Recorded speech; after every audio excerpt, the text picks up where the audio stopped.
Good morning and thanks for joining us for KHOU 11 News Saturday morning. I'm Leigh Frillici. Let's begin with a look at our weekend weather with Mario Gomez. And it's looking like it's going to maybe have a few showers in it. Yeah. Welcome. Very All right, good. Mario, thank you.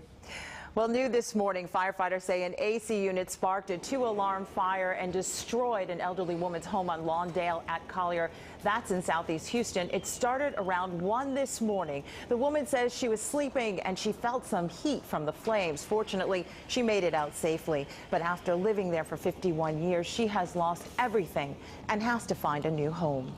Investigators are trying to figure out if an attempted armored car robbery in North Harris County yesterday morning is connected to one that happened last month. The incident happened in a Fiesta Mart parking lot in the 1700 block of West Mount Houston. The Harris County Sheriff's Office says 2 men opened fire and then ran off with a bag of money. Shoppers say they ducked for cover as the bullets flew. Fortunately, no one was hurt in the shooting. The suspects dropped the money bag and ran away, but they're still on the loose. If you know anything about this case, please call the Harris County Sheriff's Office.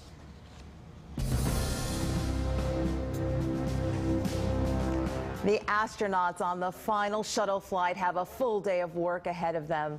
I used to rule the world, seas would rise when I gave the word. Now The Shuttle Atlantis astronauts woke up just before 3 this morning to the song Viva la Vida by Coldplay. They will spend most of their first full day in orbit checking the shuttle's heat shield for any damage from yesterday's launch. Tomorrow, Atlantis will dock with the International Space Station to deliver more than 4 tons of supplies. The Atlantis flight ends NASA's 30-year space exploration program.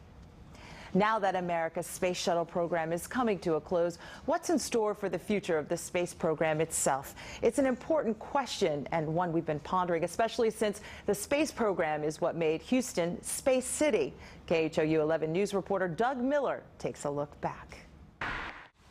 The tangled web around Houston's red light camera controversy has taken another twist. The federal judge who tossed out the results of last November's referendum against the cameras has now told the city it cannot appeal his ruling for now. It's a very complicated legal mess, but the bottom line is that the cameras will still go back on the job at some point in the near future, and you could still get a ticket if you're photographed running a red light as lawyers battle it out in court. The time now is 7:06. You'll find plenty of lions and tigers and bears in Houston this weekend. Details about the greatest show on earth still ahead.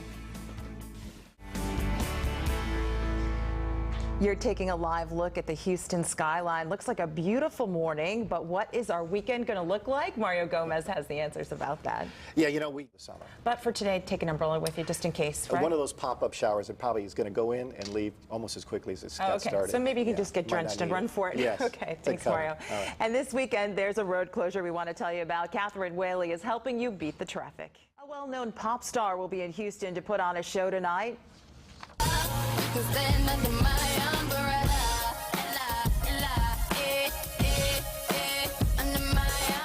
You know that face, rain or shine, you won't need an umbrella to catch Rihanna at the Toyota Center. The show starts at 7:30 with an opening act getting things started. Tickets are still available and range from $20 to $100 to sit up close.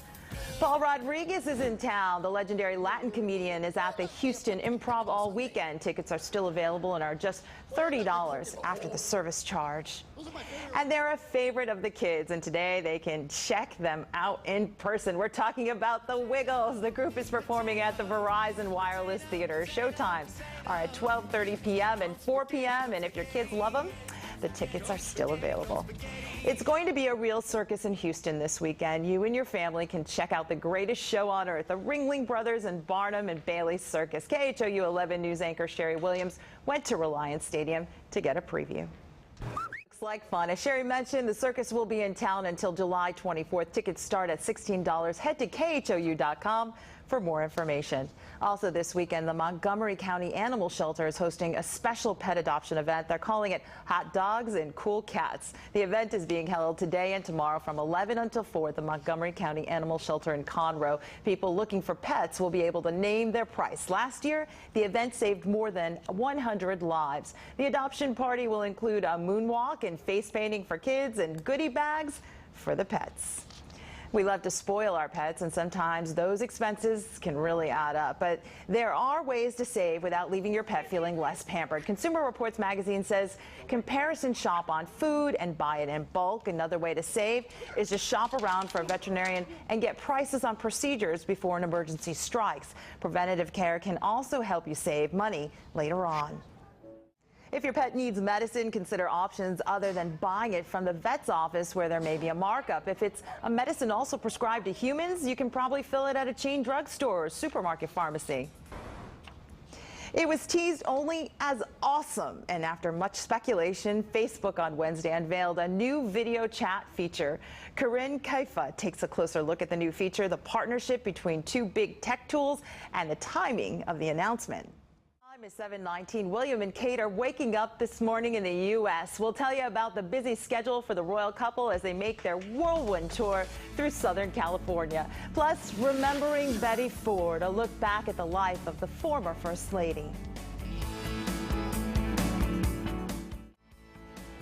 Authorities and amusement park officials in upstate New York are investigating a roller coaster accident that killed an Army veteran. It happened yesterday at the Darien Lake Theme Park Resort. Investigators say the soldier who lost his legs while fighting in Iraq was thrown off the coaster. It's one of the country's tallest coasters and reaches speeds of over 70 miles per hour.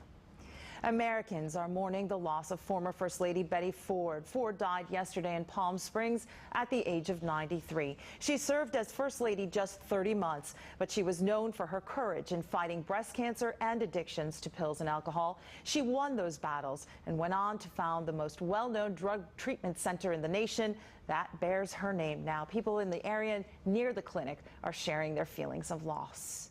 It was really hard to hear yesterday. Her husband, former President Gerald Ford, died in 2006. Current leaders and former presidents are also responding to news of Ford's passing. George W. Bush says, "Laura and I are deeply saddened by the passing of Betty Ford. We admired her as a First Lady and valued her as a friend. She made countless contributions to our country, and we especially appreciate her courage in calling attention to breast cancer and substance abuse." A family spokeswoman says Betty Ford's children and relatives are working on making funeral arrangements for the former First Lady. Well, right now, a 3-judge federal appeals panel is deciding whether prison officials can force Jared Launer to take antipsychotic drugs.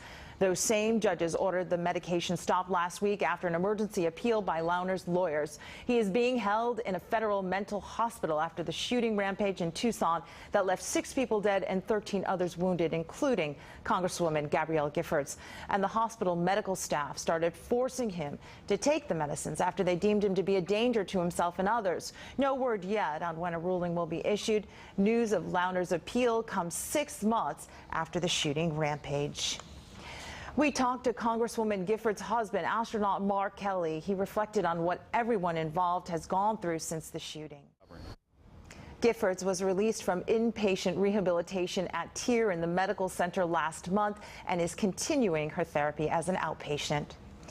A royal welcome in Los Angeles. The Duke and Duchess of Cambridge are on a whirlwind weekend in California, and it's already been a working vacation. Sandra Hughes reports from Beverly Hills.